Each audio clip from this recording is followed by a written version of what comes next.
यो भारत है प्रधान याड तारीख होना चाल। कवि का भावार्थ ये है कि ये भारत है और यहाँ पर जिसकी चलेगी वो भारतवासी होंगे। भारत के हिंदुत्व में जो फॉल करते हैं उनकी यहाँ पर चलेगी।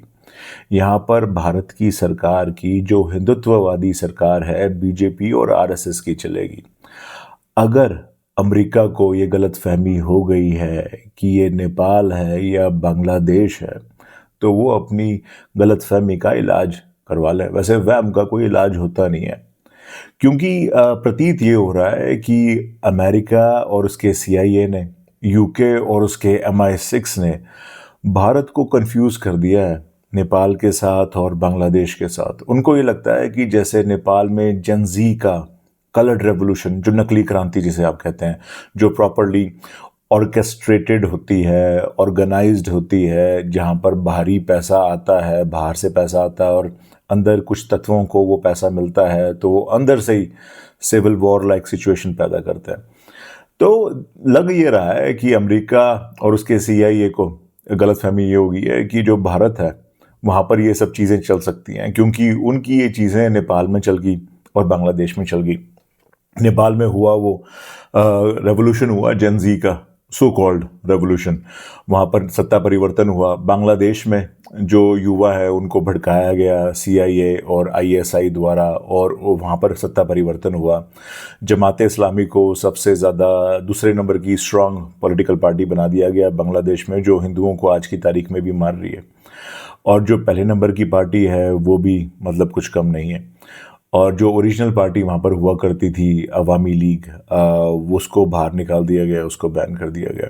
तो इस गलतफहमी के शिकार हैं कि जैसे वहाँ हो गया ऐसा ही है भारत के अंदर भी। जो हिंदुओं की पार्टी है, जो हिंदुत्व में जितने भी लोग आते हैं अपने, हिंदू, सिख भाई, जैन भाई, बुद्धिस्ट भाई, वो सारे के सारे, उन सब की जो पार्टी है वो उसको यहाँ से हटाकर, और जो मुसलमानों का तुष्टिकरण करती है पार्टी, कांग्रेस की पार्टी, वो वापस लाना चाहते हैं बाहर की जितनी भी ताकत है।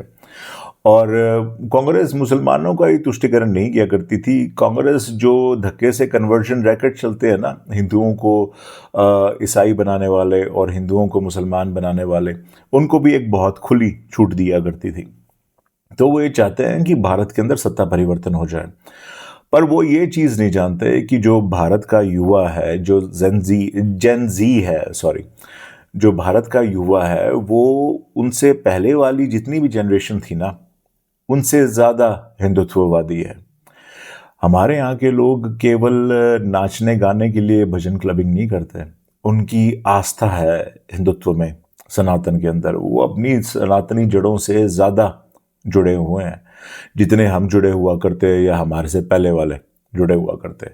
तो अगर वो ये सोच रहे हों कि भारत के युवाओं को भड़का कर और वो यहाँ पर कोई सत्ता परिवर्तन लाने का प्रयास करें, तो उनको इलाज कराना चाहिए अमेरिका को और बाकी जितने भी वेस्टेड इंटरेस्ट हैं बाहर के। और मुझे पर ये भी लगता है कि शायद इलाज हो ना पाए, क्योंकि वहम का कोई इलाज नहीं होता।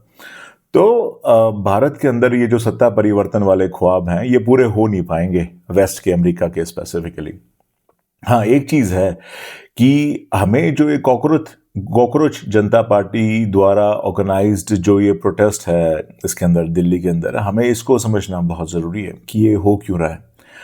बाहर से पैसा आता है। इंडिया में बहुत सारी ऑर्गेनाइजेशंस एग्जिस्ट करती हैं, सिविल सोसाइटीज़ होती हैं, एक्टिविस्ट होते हैं सोशल एक्टिविज्म में इन्वॉल्व, और वो अपनी अपनी ऑर्गेनाइजेशंस बना के या फिर इवन एज एन इंडिविजुअल वो प्रोजेक्ट को फ्लोट करके और बाहर की ऑर्गेनाइजेशन से फंड लेते हैं। बाहर की ऑर्गेनाइजेशन जब भारत में बेस्ड कुछ ऐसे एलिमेंट्स को पैसा देती हैं, तो जो उसका प्रिटेक्स्ट होता है, उसका जो कारण होता है, वो बहुत कानों को सुनने में अच्छा लगता है कि भाई डेमोक्रेसी बढ़ानी है, डेमोक्रेसी डेफिसिट नहीं होना चाहिए, डेमोक्रेसी जो है इंडेक्स में ऊपर जाना चाहिए भारत। तो एक तो डेमोक्रेसी के लिए वोट दे देंगे, इलेक्टोरल टर्नआउट जो होता है कि भाई ज़्यादा से ज़्यादा लोग वोट दें, उसके लिए आप कैंपेन रन करो तो उसके लिए पैसा आ जाएगा, ह्यूमन राइट्स के लिए पैसा आ जाता है। तो ये होते हैं वो सतही कारण जिनके बेसिस के ऊपर बाहर से पैसा अंदर आता है। अब कोई भी जो प्रोजेक्ट होता है उसमें सबसे ज़्यादा जो पैसा खर्च होता है वो कॉज के लिए नहीं होता, वो एडमिनिस्ट्रेटिव रिक्वायरमेंट्स के लिए खर्च होता है, डॉक्यूमेंटेशन, कितने लोग आपने प्रोजेक्ट में जोड़े हैं, वो जो लोग हैं उनका कितनी तनख्वाह मिल रही है, क्या नहीं है। तो इसमें बहुत सारे लोग अपने पर्सनल खर्चे भी बुक करते हैं, मोटा मोटा बता रहा हूँ मैं आपको। तो कहने का तात्पर्य यह है कि वो जो पैसा बाहर से आता है उसके लिए कॉज तो बहुत अच्छा होता है, जो सुनने में अच्छा दिखता है। उसके जो पैसे होते हैं वो लोग जो हैं उस प्रोजेक्ट को जो रन कर रहे होते हैं वो अपने पर्सनल कारणों के लिए, अपने पर्सनल हितों के लिए, अपने जो खुद के स्वयं के जो हित होते हैं उनके लिए वो इस्तेमाल करते हैं। और इसके चलते क्या होता है कि जो उनका नैरेटिव सेटिंग होता है ना, जो वो वक्तव्य देते हैं, वो भारत के अंदर पॉलिटिकल एडवोकेसी जब वो करते हैं तो वो ऐसे वक्तव्य देते हैं जो भारत के और उसके नागरिकों को सर्व नहीं करते। उनकी भलाई के लिए वो वक्तव्य नहीं होते। वो वक्तव्य भारत के अंदर पॉलिटिकल राजनीतिक अस्थिरता लाने के लिए होते हैं, ताकि जो यहाँ के लोग हैं वो फॉल्ट लाइंस जो है ना, वो जो विभाजन करती हैं समाज का किसी भी कारण की वजह से, वो फॉल्ट लाइंस जो हैं वो थोड़ी और ज़्यादा उग्र हो जाए और वो समाज के अंदर अस्थिरता पैदा करें, पॉलिटिकल इंस्टेबिलिटी भी आए उससे। और जैसे ही पॉलिटिकल इंस्टेबिलिटी आती है तो वहाँ पर जो एक ओवरऑल एक देश को स्थिरता चाहिए होती है वो उसकी भंग होती है। और इसमें जब उथल पुथल हो रही होती है तो विदेशी जो ताकतें हैं वो एक काम और करती हैं, वो चाहती हैं कि जो उनको सर्व करने वाली पॉलिटिकल एलिमेंट्स हैं भारत के अंदर वो जीत के और वो सत्ता में आ जाएं, ताकि भारत के अंदर वो पॉलिटिकल एलिमेंट्स जैसे कांग्रेस होगी या कोई और हो गया रीजनल लेवल पे, वो गद्दी पे बैठ के नाम तो लें भारत का कि हम तो भारतवासियों के लिए काम कर रहे हैं, पर इंटरेस्ट सर्व करें वो बाहर वालों के। तो हमें ये सोचना हमारे लिए ज़रूरी है कि जो ये सीजेपी के प्रोटेस्ट हो रहे हैं दिल्ली के अंदर, ये प्रोटेस्टर्स नहीं है वैसे, ये टेररिस्ट नहीं है, जस्ट टू हाईलाइट दैट, उसके अंदर कितने जेन्युइन बच्चे हैं जो इन्वॉल्व हैं, जो मतलब प्रभावित हैं, और कितने लोग उनमें से ऐसे हैं जो वहाँ पर खाना खुना खाने आते हैं। क्योंकि आपको पता ही है बच्चों के पास इतने पैसे होते नहीं हैं, उनको ये होता है दोपहर को खाना मिल रहा है, शाम को खाना मिल रहा है।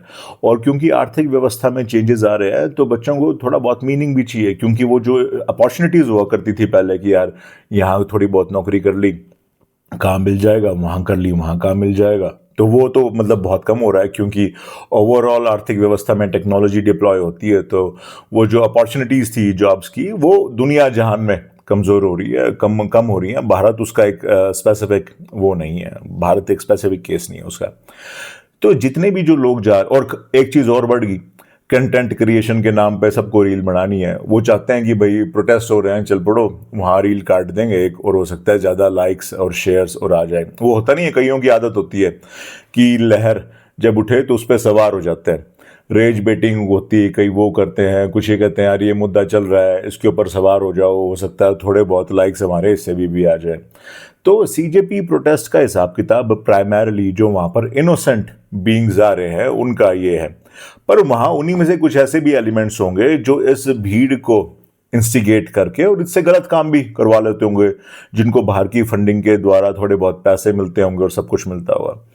तो सीजेपी प्रोटेस्ट जो है वो मियरली एक अटेम्प्ट है, जैसे यूएस का टूल किट होता है वो करता है यही है। वो क्या करता है कि कहीं पर भी उसको कुछ थोड़ा बहुत दिखा कि यार यहाँ पर एक स्कोप है, तो वो क्या करते हैं, यूएस टूल किट एक्टिवेट हो जाता है। वो वहाँ के थोड़े बहुत जो लीडर्स होते हैं उनको वो खरीदता है, उनसे मतलब इंस्टिगेट करने वाले भाषण दिलवाता है, उनसे वो वक्तव्य दिलवाता है जो उस देश के रिजीम के अगेंस्ट होते हैं, ताकि जो बाकी लोग हैं उस वक्तव्य के साथ जुड़कर और अपना रिजीम चेंज डिमांड करना शुरू कर दें। पर ये यूएस का टूल किट आज की तारीख में भारत में चल नहीं रहा। यहाँ अमित शाह है, यहाँ पर ये नेपाल वाला हिसाब किताब और बांग्लादेश वाला नहीं है। हमारा होम मिनिस्टर आज तक भारत छोड़ के जब से गद्दी पे बैठा है गया नहीं है। He is taking care of his home, he is taking care of his country Bharat. तो आई थिंक कि अमेरिकन इंटेलिजेंस एजेंसीज और ये जो बाकी भी जो उनके पॉलिसी मेकर्स होंगे वो बता दे अपने हुक्मरानों को कि सॉरी अंकल सॉरी, ये तो भारत है, ये नेपाल बांग्लादेश नहीं है, यहाँ पर हम अचीव नहीं कर पाएंगे जो हमने बाकी छोटे छोटे देशों में अचीव करने की कोशिश करी है। इंडिया नहीं आने वाला इस जाल के अंदर। बहुत बहुत धन्यवाद आपका, बहुत जल्दी दोबारा से मुलाकात होगी। जय श्री राम।